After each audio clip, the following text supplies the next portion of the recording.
Hello everyone, এই ভিডিওটা হলো সেই দোলের দিনের ভিডিও। তোমাদের সঙ্গে শেয়ার করব করে আর এডিট করার সময়ের অভাবে আর শেয়ার করাই হচ্ছিল না। তো দেখো, আমার ননদ এখন যাবে বসন্ত উৎসবে, সেই জন্য ওকে একটু রেডি করিয়ে দিচ্ছিলাম। ওর চুলটা বেঁধে দিলাম, আর ও যে মালাটা পরে আছে সেই মালাটা আমি নিজের হাতেই তৈরি করেছিলাম।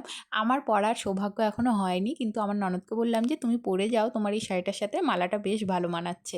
সেজন্য ওকে সাজিয়ে গুছিয়ে দিলাম, ও চলে গেল। আর এইদিকে তো আমার মেয়ে এখন ঘুমোচ্ছে, আর আজকে আমার সকাল সকালই স্নান হয়ে গেছে। স্নান টান করার আগে আমি এগুলো সব কেচে দিয়েছিলাম, তারপর শুকিয়ে গেছে। এখন সব কিছু আমি ভাঁজ করে নিচ্ছি আর অপেক্ষা করছি আমার মেয়ে কখন উঠবে, ওকে তেল মাখিয়ে তারপরে আমি স্নান করাবো। আর এদিকে স্নানের জলটাও আমি রোদ্রে দিয়ে দিয়েছি। সাথে ওই জলে একটা লোহা দুব্বো দিতে হয়, সেগুলো দিয়ে জলটা রোদ্রে দিয়েছি, একটু গরম হবে। আর তার মধ্যে আমার মেয়ে এখন ঘুমোচ্ছে, আর এখন আমি দোলনাটা রেডি করে রাখছি। তার কারণ আমার মেয়ে স্নানের পরে দোলনায় ঘুমোয়, বেশ অনেকক্ষণ ঘুমিয়ে থাকে। আর তার ফাঁকে আমি একটু ঘরটাও গুছিয়ে নিচ্ছিলাম। আর এখন দেখো, আমার মেয়ে ঘুম থেকে উঠে পড়েছে, উঠে নিয়ে ওকে আমি তেল মাখিয়ে দিলাম। আর স্নানের আগে দেখো, ওর মুডটা এখন ভালো আছে, সেই জন্য ওর ঠাম্মির সঙ্গে এখন গল্প করছে। তো তারপরে স্নান টান করিয়ে এখন ওকে খাইয়ে দেবো। খাইয়ে তারপরে ঘুম পাড়িয়ে দেবো, আর তারপরে টানা 2-2.5 ঘন্টা ঘুমোবে। তো এই যে দেখো, আমার মেয়েকে এখন শুইয়ে দিয়েছি। তো চলো, আজকের ভিডিওটা কেমন লাগলো তোমাদের জানিও।